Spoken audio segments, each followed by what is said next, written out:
Je n'oublierai jamais le moment où ma belle-fille m'a regardé droit dans les yeux, avec ce sourire glacial qu'elle réservait aux personnes qu'elle considérait comme inférieures, et a ordonné au serveur de retirer cette dame de la table principale.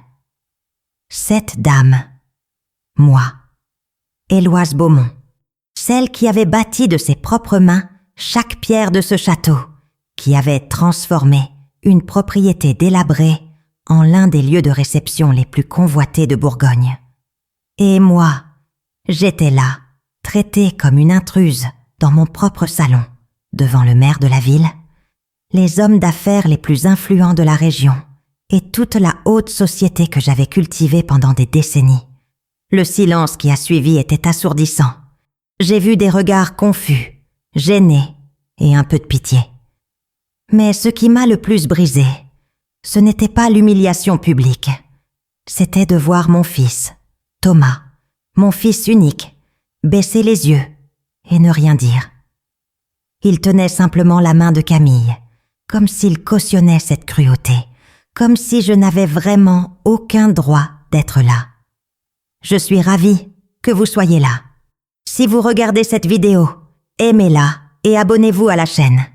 Et dites-moi dans les commentaires d'où vous écoutez mon histoire. Je veux savoir où elle en est. Il faut que je remonte au début pour que vous compreniez comment j'en suis arrivée à ce cauchemar.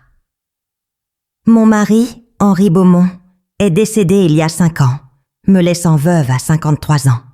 Il m'a légué le château, une propriété familiale depuis des générations, mais en ruine, criblée de dettes et complètement oubliée par le temps. Tout le monde m'a conseillé de vendre. Mes propres frères, mes amis et même Thomas m'ont suggéré qu'il serait plus sage de me débarrasser de ce fardeau et de vivre une vie plus tranquille. Mais j'ai vu quelque chose que les autres n'ont pas vu. J'ai vu du potentiel. J'ai vu de la beauté sous la décrépitude. J'ai vu un héritage qui pouvait être restauré et transformé en quelque chose d'extraordinaire. J'ai investi jusqu'au dernier sou. J'ai vendu des bijoux. J'ai vendu l'appartement parisien qu'Henri m'avait offert à notre mariage. J'ai vendu tout ce qui avait de la valeur. J'ai contracté des emprunts qui m'ont empêché de dormir pendant des années. J'ai travaillé 16 heures par jour, tous les jours, sans relâche. J'ai appris la restauration architecturale, les licences commerciales, le marketing et l'événementiel. J'ai nettoyé moi-même les couloirs couverts de moisissures, désherbé les jardins, peint les murs et réparé les vitres cassées. On s'est moqué de moi. Une veuve d'âge mûr, les mains calleuses et les ongles cassés, essayant de redonner vie à un château mort. Mais je n'ai pas abandonné, jamais. Il m'a fallu 3 ans, 3 ans de travail acharné, de sacrifices absolus, de nuits blanches et de larmes cachées. Mais j'y suis parvenue. Le château Beaumont est devenu l'un des lieux les plus prisés de Bourgogne pour les mariages, les événements d'entreprise et les célébrations. Je me suis bâti une réputation irréprochable. Chaque détail était parfait, chaque événement mémorable, chaque client repartait ravi. L'argent a commencé à rentrer, les dettes ont été remboursées. Et enfin, j'ai pu respirer. C'est à cette époque que Thomas rencontra Camille. Elle était parisienne, issue d'une famille aisée, avec cette élégance décontractée et calculée que les femmes de la haute société parisienne cultivent dès la naissance. Il était complètement sous son charme. Et moi, mère, femme ayant perdu son mari et voyant son fils enfin heureux, je lui ouvris les bras, je lui ouvris mon cœur, je lançai mon entreprise. À leur mariage, je proposai à Camille un poste au château. Je lui montrai le fonctionnement, lui fis part de mes contacts les plus précieux, lui confiai des informations sur les fournisseurs, les clients et les stratégies que j'avais élaborées au fil des ans. Elle semblait si intéressée, si enthousiaste. Elle me dit qu'elle voulait apprendre de moi, qu'elle admirait ce que j'avais construit, qu'elle était honorée de faire partie de la famille Beaumont. Quel idiot j'étais! Quel idiot aveugle et confiant j'étais! Tous les signes étaient là. J'ai simplement choisi de ne pas les voir. Ou peut-être ne les voulais-je pas, car reconnaître la trahison équivaudrait à admettre que mon propre fils complotait contre moi. Tout a commencé subtilement, par de petits changements que j'attribuais à l'enthousiasme de Camille pour la modernisation de l'entreprise. Elle m'a suggéré de nouveaux fournisseurs, affirmant toujours avoir trouvé des options meilleures, moins chères et plus efficaces. Je lui faisais confiance, alors j'ai approuvé. Elle a commencé à gérer les contrats de certains événements, disant vouloir alléger ma charge de travail, que je méritais un peu de repos après tant de sacrifices. Cela semblait si attentionné de sa part. Thomas a tout soutenu, affirmant que Camille avait une vision moderne des affaires, qu'elle pouvait contribuer à la croissance du château. Je voulais y croire. Je voulais croire que je construisais un véritable héritage familial, quelque chose que je transmettrais à mon fils et à ses enfants. Mais ensuite, j'ai commencé à remarquer des choses étranges. D'anciens clients, des gens avec qui j'avais travaillé pendant des années, ont commencé à me traiter différemment. Certains semblaient perplexes quand je parlais d'événements à venir, comme s'ils ne savaient pas quel était mon rôle. Un jour, lors d'une réunion avec un client important, il s'est tourné vers Camille pour prendre une décision finale, ignorant complètement ma présence. Camille a répondu avec cette confiance inébranlable, comme si elle était la maîtresse des lieux. J'ai senti un frisson me parcourir le dos à cet instant, mais j'ai repoussé cette pensée. J'étais paranoïaque. J'étais une belle-mère jalouse et possessive. Du moins, c'est ce que je me disais. La vérité a commencé à éclater brutalement quelques mois avant cet événement fatidique. J'avais besoin d'un document précis concernant les licences du château pour renouveler un contrat avec la ville. Je me suis rendue au bureau que Camille avait pris comme espace de travail et j'ai fouillé dans le tiroir où nous conservions toujours ces papiers. C'est là que je l'ai trouvé. Un dossier discret, caché sous d'autres documents, portant le nom d'une nouvelle société. Beaumont Événements SARL. J'ai ouvert le dossier, les mains tremblantes, sentant que j'allais découvrir quelque chose de terrible. Et j'avais raison. À l'intérieur se trouvaient des copies de contrats avec nos principaux fournisseurs, tous redirigés vers cette nouvelle société. Il y avait des propositions commerciales envoyées à nos clients, les plus fidèles, proposant les mêmes services que le château, mais via cette nouvelle entité. Il y avait même un business plan détaillé décrivant comment ils transféreraient progressivement l'ensemble des activités du château Beaumont à Beaumont Événements, me laissant avec rien d'autre que la propriété vide, tandis qu'ils conserveraient tous les clients, tous les contrats, toute la réputation que je m'étais bâtie. Les noms figurant sur les documents d'enregistrement de l'entreprise étaient Thomas Beaumont et Camille Beaumont. Mon fils et ma belle-fille avaient créé une société annexe pour me voler, pour me vider, pour ne me laisser que des murs de pierre. Assise sur ma chaise de bureau, serrant ses papiers contre moi, je ne pouvais ni pleurer ni crier. Je ne sentais qu'un vide glacial me traverser la poitrine, comme si on m'avait arraché le cœur pour n'y laisser qu'un trou noir. Tout prenait sens maintenant. Les changements de fournisseurs, les nouveaux contrats que Camille s'obstinait à gérer, la façon dont les clients commençaient à lui rendre davantage de compte qu'à moi. Il me poussait à quitter ma propre entreprise, lentement et méthodiquement, attendant le moment propice pour porter le coup de grâce. Je n'ai pas confronté Thomas ce soir-là. Je n'ai pas confronté Camille. J'ai remis les documents exactement là où je les avais trouvés. J'ai pris une grande inspiration et j'ai quitté le bureau comme si de rien n'était. Car à cet instant, quelque chose a basculé en moi. Le choc s'est transformé en quelque chose de plus froid, de plus calculé. Voulaient-ils jouer ce jeu? Alors oui. Mais ils avaient commis une erreur fatale. Ils avaient sous-estimé la femme qui avait transformé des ruines en empire. Ils pensaient que je n'étais qu'une veuve sentimentale, accrochée au passé, facile à manipuler et à rejeter. Ils ignoraient que la même détermination qui me poussait à reconstruire le château serait celle qui les détruirait. J'ai commencé ma propre enquête silencieuse. J'ai examiné chaque document du château, chaque contrat, chaque registre foncier. Et c'est alors que j'ai réalisé à quel point ils avaient failli à leur trahison. Dans leur hâte à créer leur nouvelle société et à transférer les contrats d'exploitation, ils avaient négligé un détail fondamental. Le château lui-même, le terrain, les jardins, le nom « Château Beaumont ». Tout était encore enregistré exclusivement à mon nom. Henri m'avait tout légué et je n'avais jamais rien transféré. Camille et Thomas auraient pu créer une société. Ils auraient pu détourner quelques contrats. Mais ils n'avaient aucun droit légal sur la propriété qui faisait toute la valeur de tout cela. Sans le château, Beaumont Événement n'était plus qu'une coquille vide, essayant d'utiliser un nom qui ne lui appartenait pas. J'ai souri pour la première fois depuis des semaines. Il m'avait pas donné toutes les armes nécessaires pour les détruire. J'ai passé les semaines suivantes à faire comme si de rien n'était, comme si j'étais toujours la belle-mère naïve et confiante qu'il me prenait. J'ai souri à Camille au petit déjeuner. Je l'ai interrogée sur les événements qu'elle organisait et j'ai loué ses idées.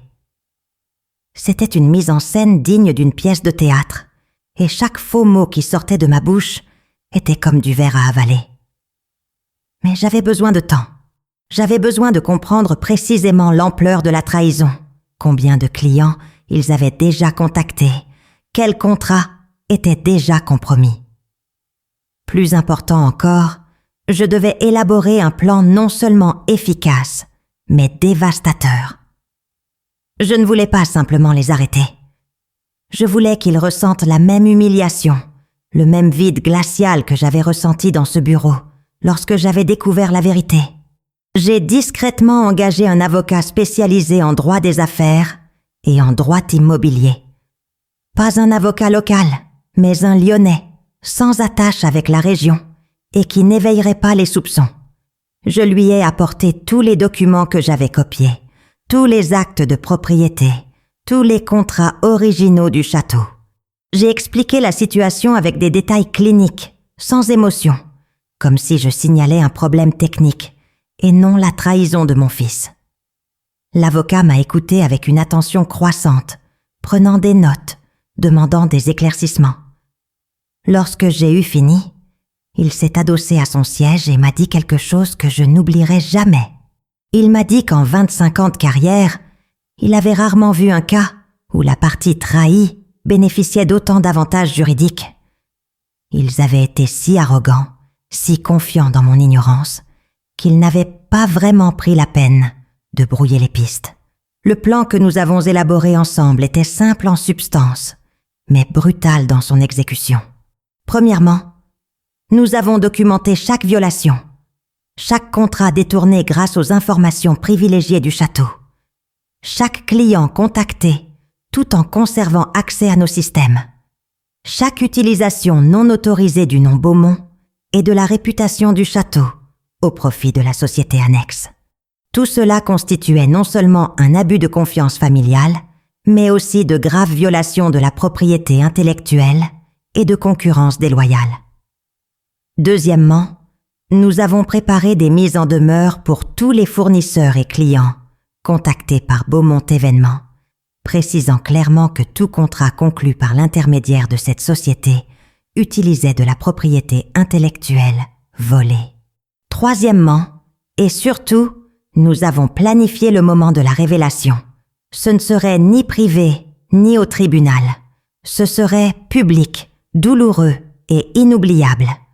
Camille organisait une grande levée de fonds au château début novembre. C'était, annonça-t-elle avec un sourire radieux, le lancement officiel de la nouvelle phase du château Beaumont. Nouvelle phase. Les mots étaient si soigneusement choisis, si volontairement vagues.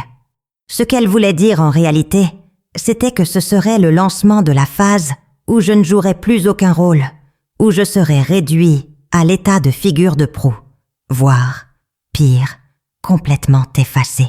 Elle avait invité le maire, tous les hommes d'affaires importants de la région, d'anciens clients et de nouveaux investisseurs potentiels.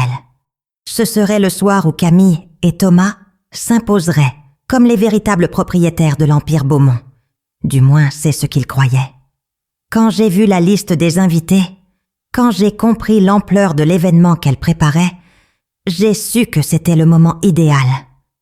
Ils voulaient une grande première, je leur offrirais une tribune. Et puis je la leur arracherais sous les pieds.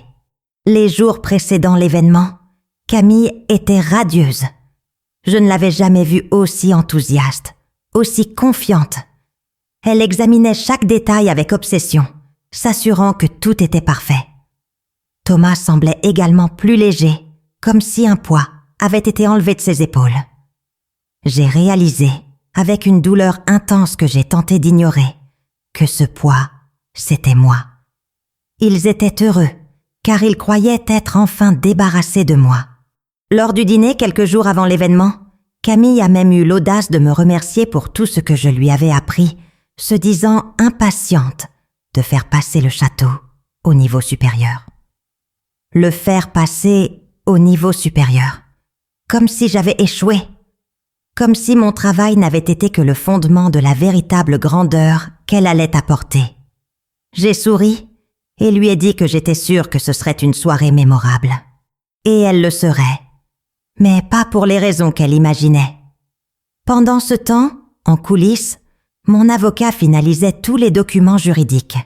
Chaque document était impeccable, chaque argument irréfutable, chaque preuve impeccablement organisée.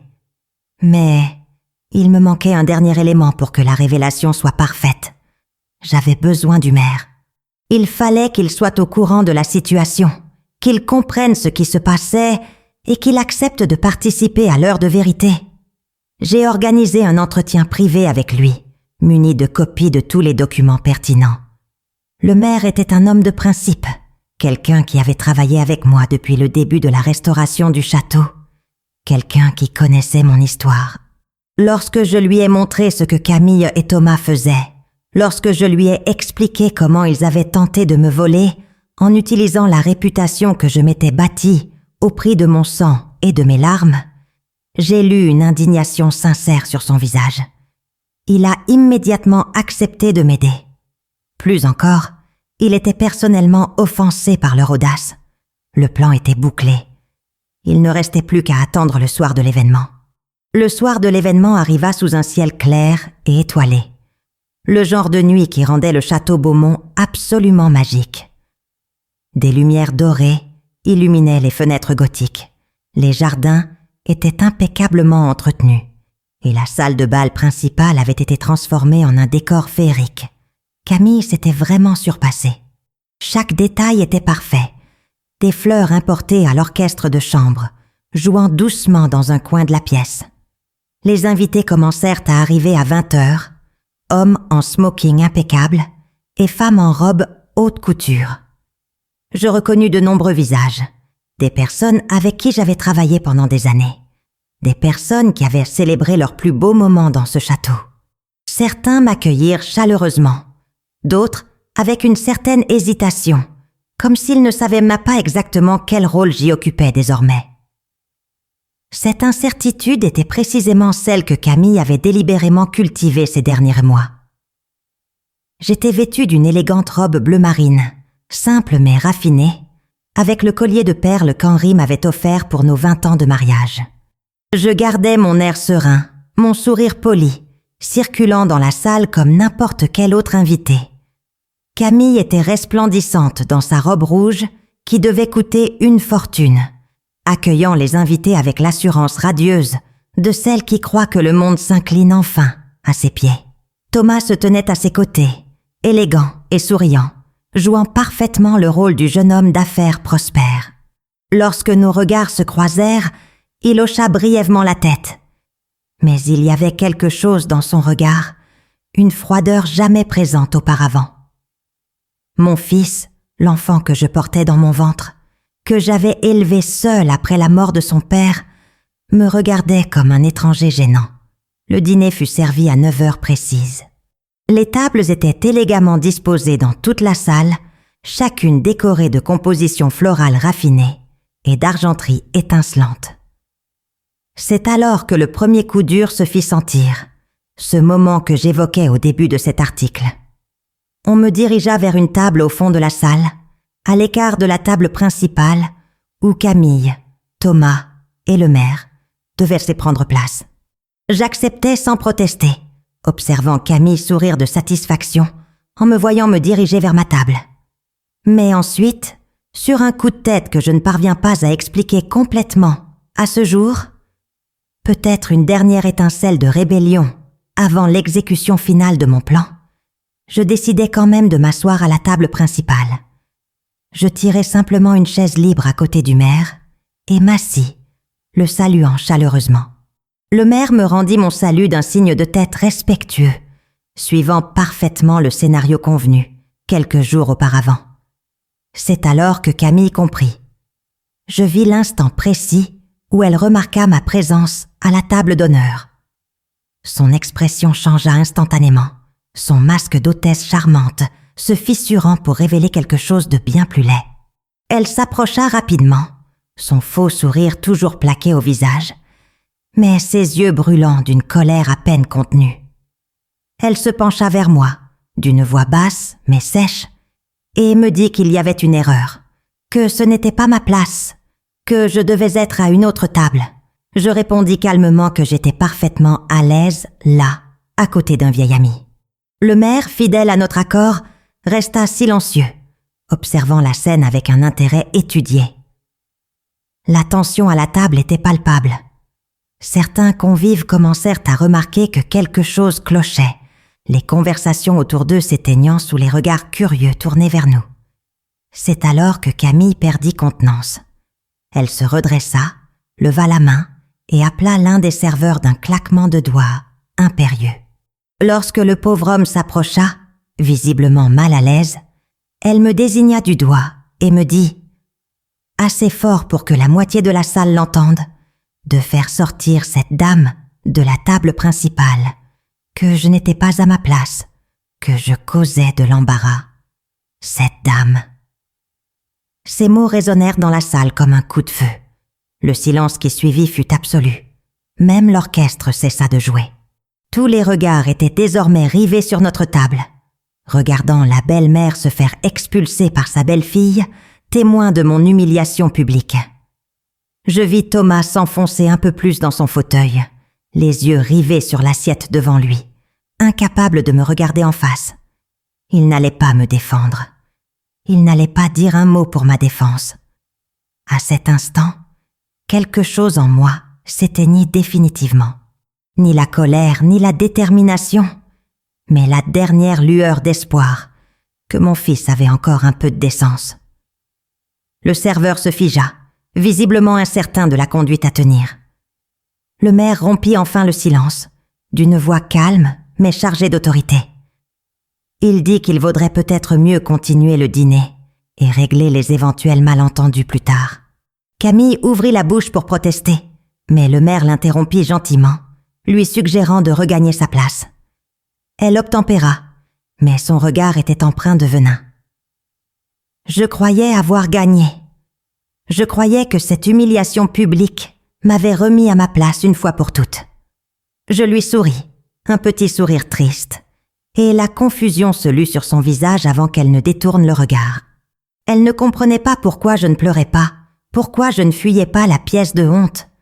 Elle ne comprenait pas que ce moment, aussi douloureux fût-il, n'était que l'ouverture de l'échec et mat que j'allais lui infliger.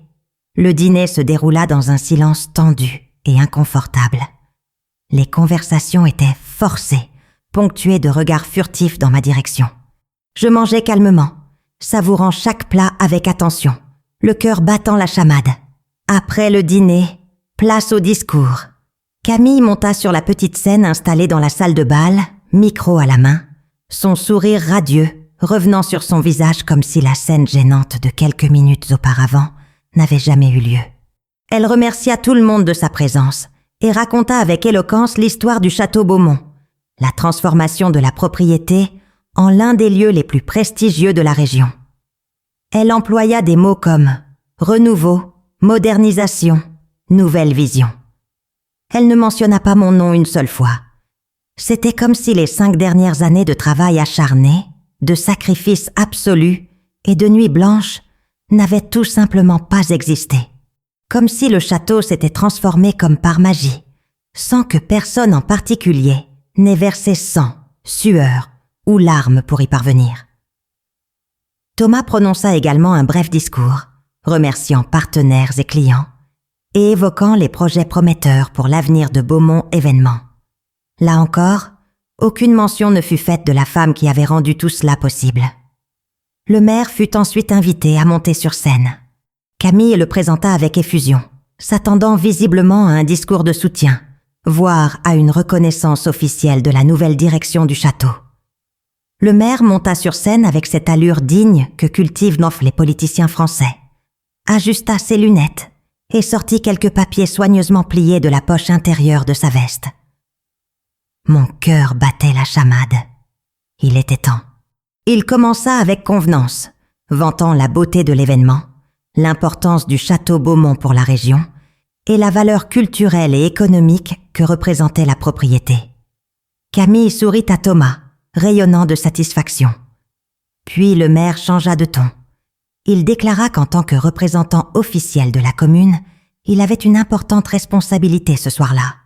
Il ajouta qu'il avait été informé de certaines irrégularités concernant la propriété et la gestion du château, et qu'il estimait de son devoir de clarifier publiquement la situation afin d'éviter tout malentendu. La salle tomba dans un silence total. Je vis Camille se raidir, son sourire vacillant. Thomas fronça les sourcils, la regardant en quête d'explications qu'elle ne pouvait fournir. Le maire déplia les papiers dans ses mains d'un geste volontairement lent. Il dit avoir en main les actes de propriété officiels du château Beaumont, obtenus directement du cadastre.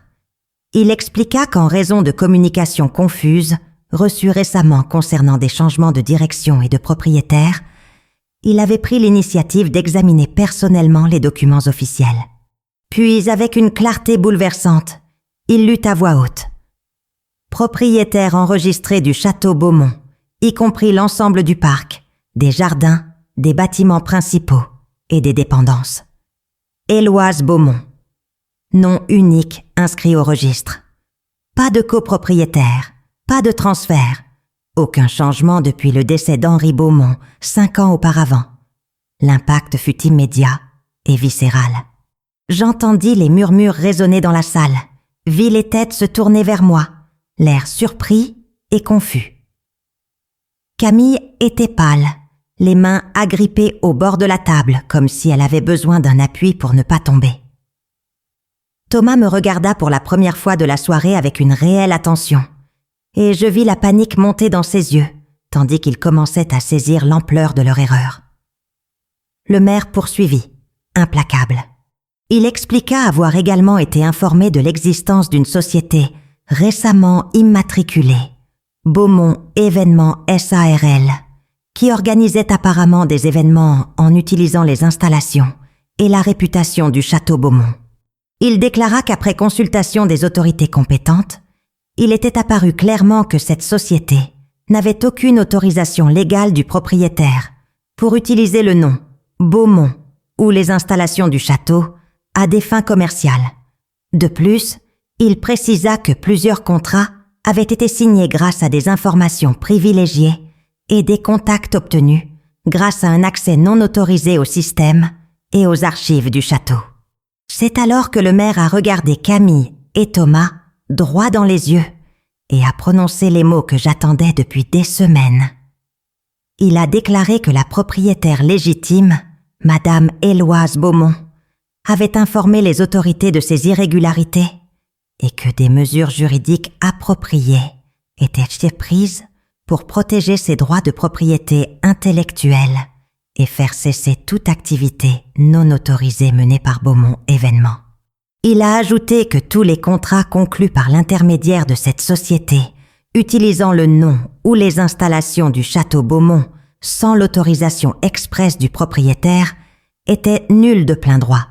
Puis, au nom de la commune, il m'a présenté ses excuses officielles pour l'embarras que j'avais subi plus tôt dans la soirée, précisant à toutes les personnes présentes que je n'étais pas une femme ordinaire, mais la propriétaire, la fondatrice est la seule responsable de la transformation du château Beaumont en ce qu'il est aujourd'hui. Le silence qui suivit fut sans précédent ce soir-là. Il n'était ni inconfortable, ni tendu. C'était le silence pesant de la vérité qui s'imposait, de la réalité qui se réorganisait dans l'esprit de chacun. Lentement, je me levai de ma chaise. Je ne dis rien. Inutile. Je me dirigeais simplement vers l'estrade, montais les marches la tête haute et me plaçais aux côtés du maire.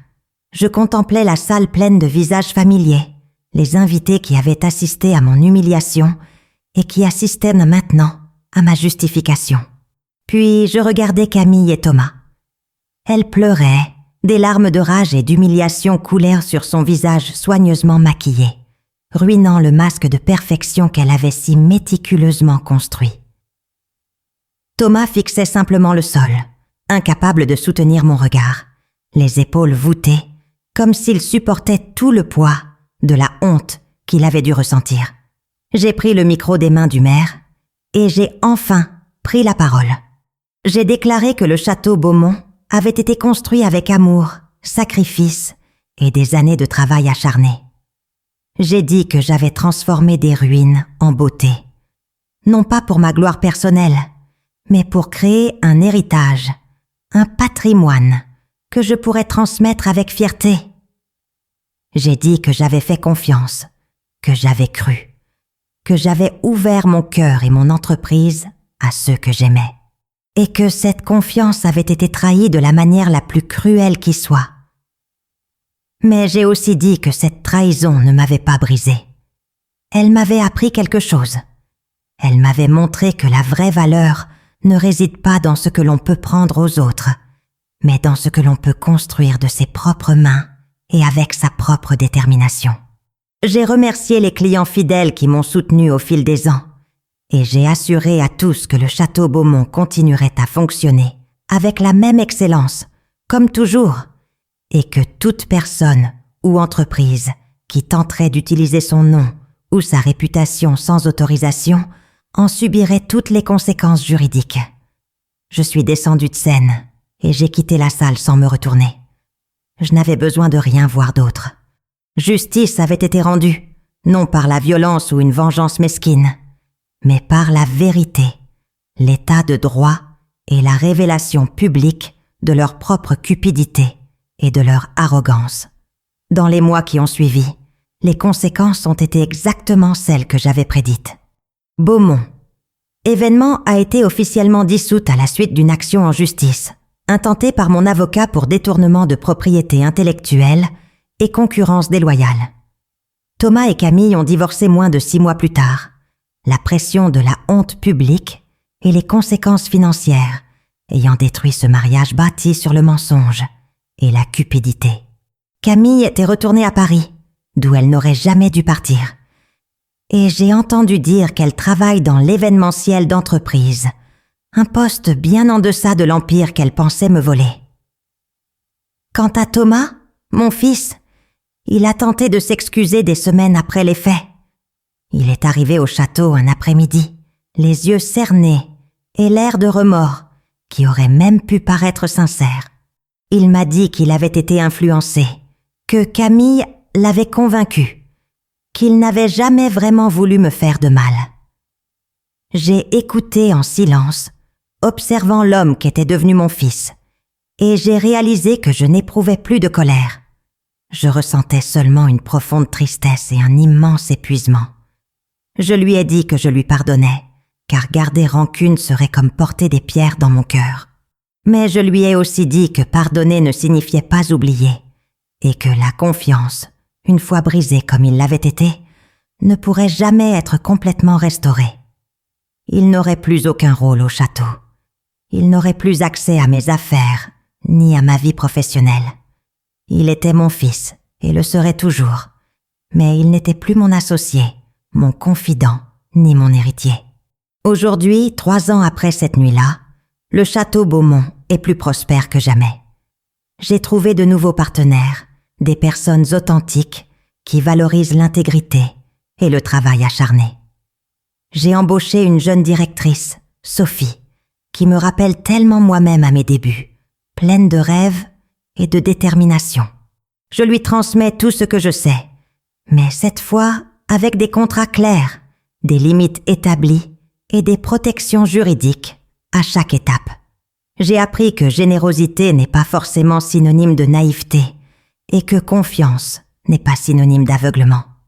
Parfois, par les nuits paisibles, en me promenant dans les jardins que j'ai restaurés de mes propres mains, je repense à cette nuit terrible et merveilleuse. Je pense à la femme que j'étais avant la trahison, si confiante et pourtant si vulnérable. Et je pense à la femme que je suis devenue après, plus forte, plus sage, peut-être un peu plus cynique, mais infiniment plus consciente de ma valeur. La trahison de Thomas et Camille m'a volé beaucoup de ma chose, mon innocence, ma confiance aveugle, l'illusion que le sang est toujours synonyme de loyauté. Mais elle m'a aussi apporté quelque chose de précieux. Elle m'a donné la certitude absolue que je n'ai besoin de personne pour valider mon existence ou ma réussite. Elle m'a donné la satisfaction de savoir que, face à l'épreuve la plus brutale qui soit, j'ai non seulement survécu mais triomphé. Le château Beaumont reste mon héritage. Et quand viendra le temps de le transmettre, ce sera à quelqu'un qui le mérite vraiment, quelqu'un qui comprend que la véritable richesse ne se vole pas, mais se construit. Voici mon histoire, celle de la trahison que j'ai subie de la part de ceux que j'aimais le plus, et de la façon dont j'ai transformé cette trahison non pas en amertume, mais en une victoire si complète que même mes ennemis ont dû reconnaître ma force. Et si vous traversez une épreuve similaire, si une personne en qui vous aviez confiance vous a trahi, souvenez-vous-en. La meilleure vengeance n'est pas de détruire autrui, c'est de se construire si haut, si fort, si brillant, que son existence devient insignifiante. C'est vivre pleinement, et laisser la vérité faire le reste. Car au final, la justice poétique finit toujours par trouver son chemin. Toujours.